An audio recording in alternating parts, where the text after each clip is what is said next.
Hey, this is Pastor Jay Lee, and you're listening to the Daily Sabbath Podcast.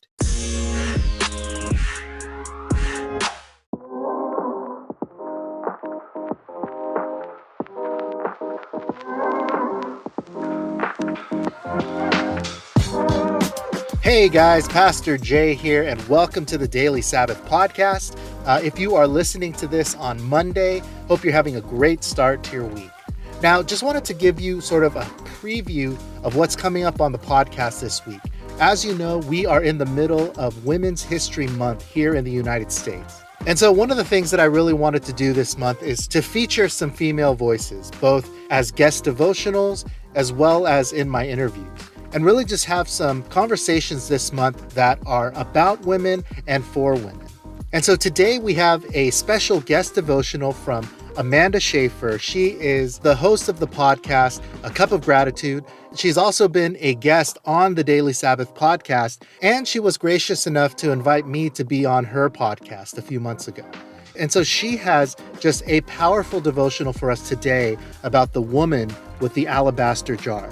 Now, for Wednesday, I'm going to share a devotional about women, and specifically addressing the question, is the Bible demeaning to women?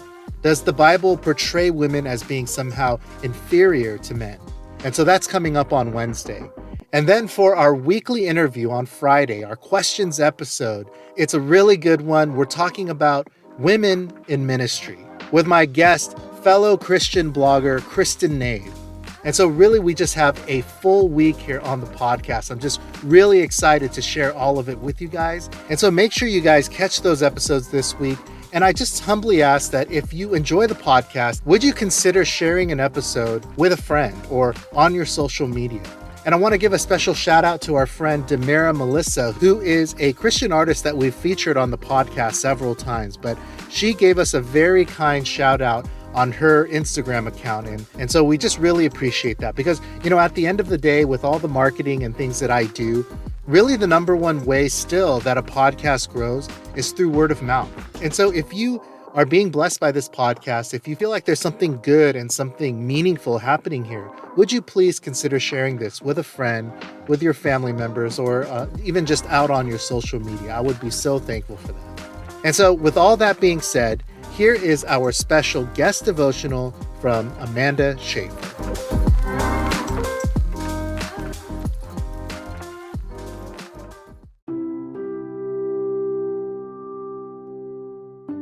I've been thinking about this woman a lot today, the woman with the alabaster jar.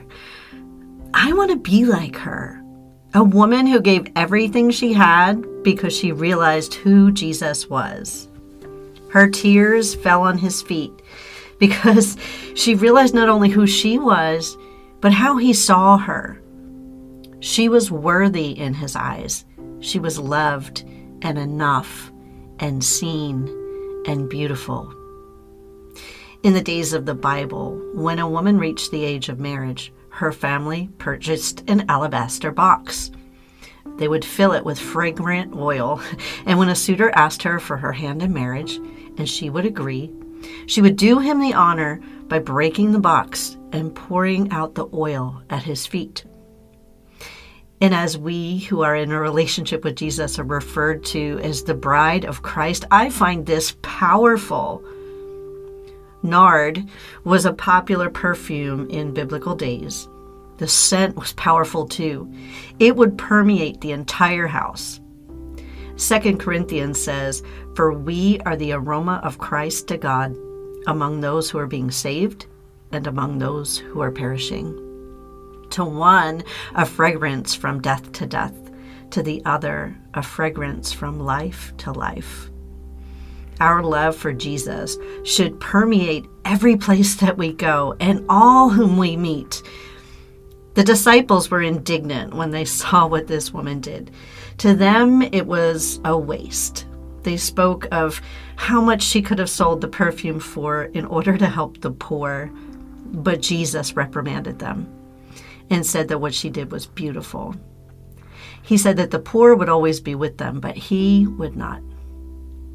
He told them that she did this to prepare his body for burial, and that wherever the gospel is preached, what she had done would be told in memory of her. I mean, wow. The men who walked and lived with Jesus every day for years couldn't give all of their heart to the moment. But this woman gave everything.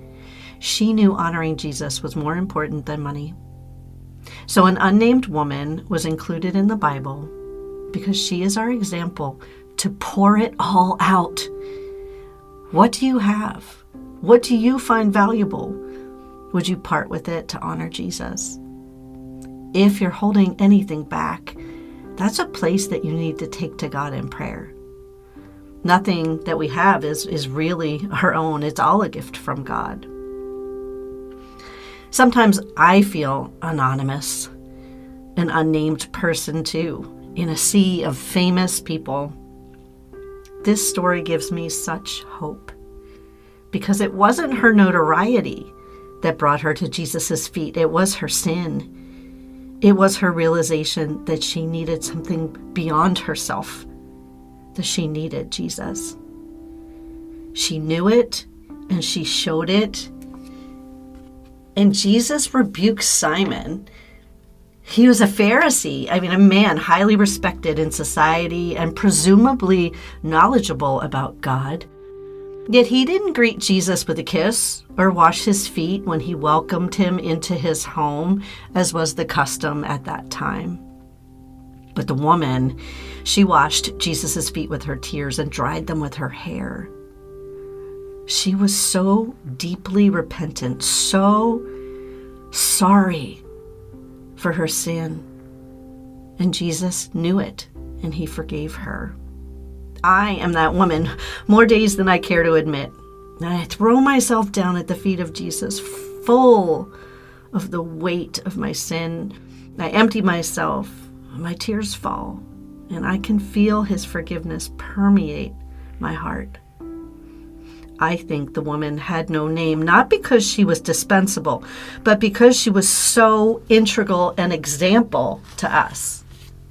I think that this is who we are supposed to emulate. The man with a house and a status and a name, he failed. Women in that time, they had no say. They had few rights. And besides being a woman, this woman was also known for living a sinful life and was most likely a prostitute. She had probably heard Jesus preaching. And when she did, her heart knew. She became tender and expectant, and she wanted to leave her sinful life. I've felt that way. Even today, I've been heavy with the reality of my sin and eager to run to Jesus, where I know there's compassion and forgiveness for my heavy heart. Simon invited Jesus. He didn't invite the woman, but the woman came uninvited. She had a strength because she knew the truth and she wanted freedom. When Simon saw her with Jesus, he thought to himself, how dare this woman come into my house? And how dare Jesus let her touch him? Didn't Jesus know about following rules? Maybe Jesus wasn't a true teacher. He didn't say it aloud, but Jesus read his mind and decided to tell him a story. He said, Simon, once there were two men, and they both borrowed money. One borrowed 500 denarii. The other borrowed 50. After a while, the lender told them that they didn't need to pay him back. Which man do you think loved the lender the most? Simon got really puffed up because he knew the answer. The one who owed the most money, he said. Correct, said Jesus. And this woman knows how much she has been forgiven. She knows how much she owes to the grace that she's been given. And I tell her to go in peace. This woman was so important. She's who we're supposed to be. We're not supposed to be like all the people that dress the right way and know the right rules and traditions. We are supposed to sit at the feet of Jesus and bare our heart to him and tell him even our biggest shame and allow Him to cleanse us as our tears fall and we truly know that we need Him.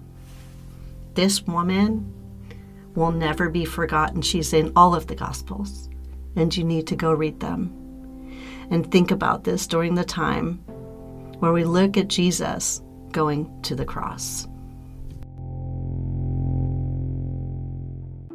The closing song for this episode, I Am Yours, is by Eileen Laura. For more music from Eileen Laura, you'll find a link in the episode description. If you're enjoying the podcast, please share this episode with a friend or on social media. If you'd like to connect with Pastor Jay, you can visit dailysabbath.com or our Instagram account @dailysabbath. And all those days that I felt that I couldn't measure up, and all those days that I felt that forever wasn't enough. Well, I am yours. I am yours. Lord, lead me. I am yours. Breathe in me. I've wasted my time on finding the words. I find what I need as I read out each verse.